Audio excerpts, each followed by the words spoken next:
Assalamualaikum teman-teman, nama saya Amelia Dinda Kuswoyo dari kelompok 3.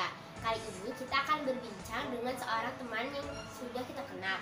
Assalamualaikum Lala. Waalaikumsalam. Wah, senang sekali nih bisa bertemu kembali. Lala, kali ini kita akan kupas tuntas tentang kesalahan dalam sholat. Tapi biar enak berbincangnya, lebih baik kamu perkenalkan diri dulu ya. Assalamualaikum teman-teman. Nama saya Lailatul Isana Zahra, biasanya dipanggil Lala.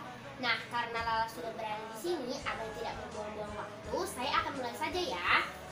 Lala, sebelum sholat kita kan harus berwudu. Memangnya kenapa lah kalau misalnya terburu-buru atau tidak melakukan wudu? Apakah boleh? Tentunya tidak boleh, Mel, karena tidak sah sholat seseorang yang tidak memiliki wudu, maka sholatnya tidak sah. Sama halnya jika kita berwudu tetapi tidak sempurna, atau kita tidak membasuh anggota wudu kita dengan sempurna, maka sholat kita bisa saja tidak diterima loh, karena wudu saja kita masih belum sempurna.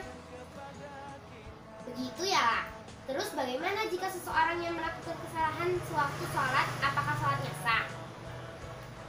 Jadi di dalam sholat terkadang ada dua hal yang terjadi. Yang pertama, kelupaan dalam sholat, dan yang kedua, kesalahan dalam sholat.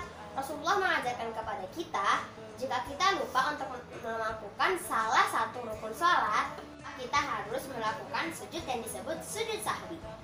Sujud sahwi ini harus dilakukan kepada orang yang sudah lupa melakukan salah satu rukun sholat. Seperti tidak berniat ya lah. Kan Rasulullah Shallallahu Alaihi Wasallam pernah bersabda, innamal a'malu binniyat, yang artinya sesungguhnya amal perbuatan seseorang itu tergantung niatnya. Betul sekali, Mel.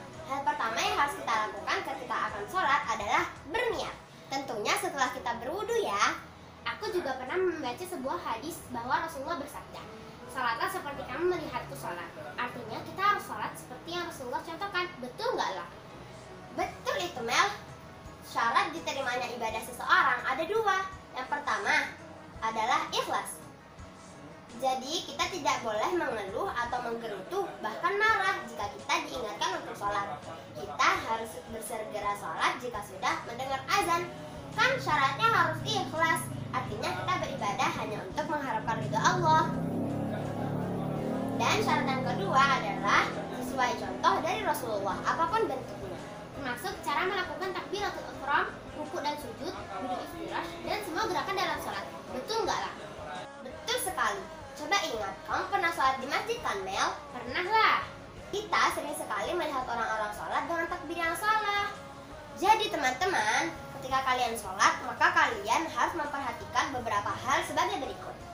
Takbir, bersedekapnya, ruku, i'tidal, duduk tasyahud, dan salam. Kalau kita takbirnya begini, benar tidak? Tidak, Mel. Kan tadi sudah disampaikan bahwa kita harus sholat seperti yang dicontohkan Rasulullah. Satu lagi, Mel, ketika kita sholat, kita harus tumaninah, harus tenang dan tidak terburu-buru. Dari sahabat Abu Hurairah radhiyallahu anhu, beliau berkata, sesungguhnya Rasulullah suatu ketika memasuki masjid. Kemudian ada seorang laki-laki masuk masjid itu dan ia pun sholat. Lalu orang itu datang dan memberi salam kepada Rasulullah. Rasulullah pun menjawab salam pemuda tersebut dan bersabda, kembalilah dan ulangi sholatmu, karena kamu belum sholat dengan sholat yang sah. Betul, Mel? Nah teman-teman, ketika kita sholat, kita harus mengikuti apa yang sudah Rasulullah ajarkan ya. Siaplah. Wah, terima kasih banyak nih sharingnya hari ini. Tidak terasa sudah asyar ya. Siap. Kalau gitu kita akhiri dulu ya. Kan sholatnya harus diawali waktu. Dan ingat teman-teman di rumah, sebelum kita sholat kita harus berwudu dengan sempurna ya.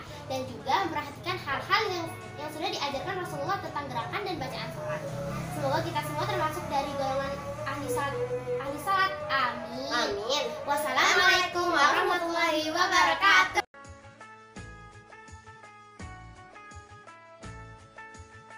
Ramadan tiba, Ramadan tiba, marhaban ya Ramadan.